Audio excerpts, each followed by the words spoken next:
There's this scene in the old detective movies where the investigator sits in his office, waiting for someone to come in and hire him. He's a capable-looking man. His face has character. His office is functionally furnished and poorly lit. Light and shadow. The top half of the office door is smoked glass, and you can read his name in reverse.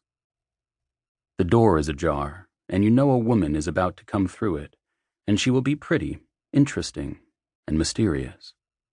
She will tell the investigator a story and offer him money to find the truth in it, and when he does, nothing will be the same for either of them, ever again. Somehow you are pulling for both of them, but you get the feeling there will be a winner and a loser. She offered her hand, and I took it.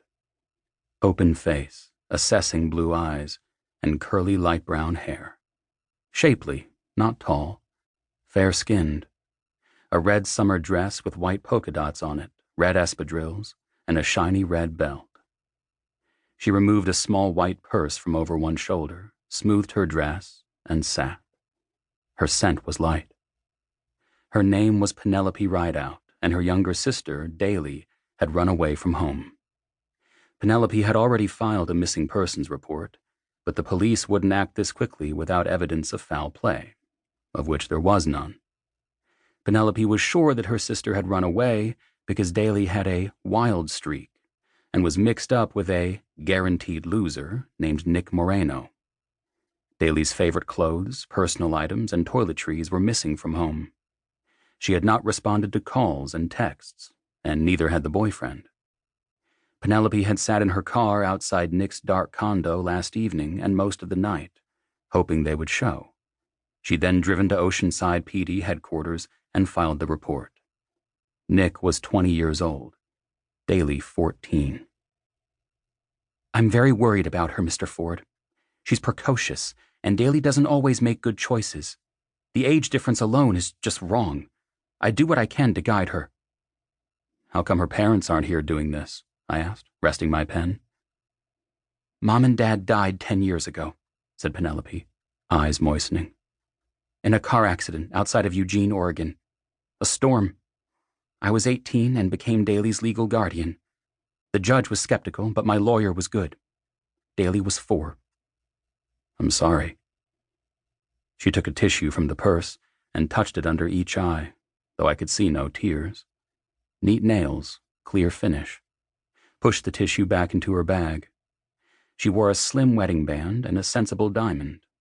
I did the math and came up with 28-year-old Penelope Rideout, or 29, depending on her birthday.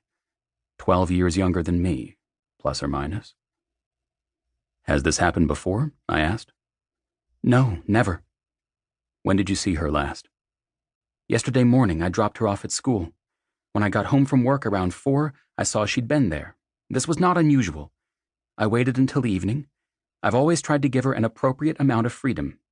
When she didn't come home for dinner and homework, as is our agreement, I called. Texted. Her and Nick, as I told you." "What school?" I asked. "Monarch Academy, Carlsbad. She's in the 8th grade.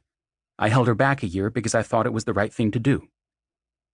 "Are you employed, Mrs. Rideout?" "I'm a freelance technical editor, aerospace and defense. Job shops, mostly. I make good money and take time off when I need to." I asked her husband's name and what he did for a living. "Colonel Richard Hauser," she said. "He's a Marine pilot." "You kept your maiden name." "I wanted continuity for Daly. Because of Mom and Dad. It was all very hard at first. I'm also proud to be an Alabama Rideout, and I don't want us lost to history. Daly and I are the last of our line who are young enough to continue it.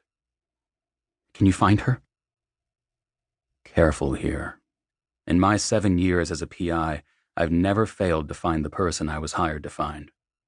Not that it's easy locating someone who doesn't want to be found, but it's my specialty. I have enthusiasm for such work because I lost someone close to me, who I know cannot be found.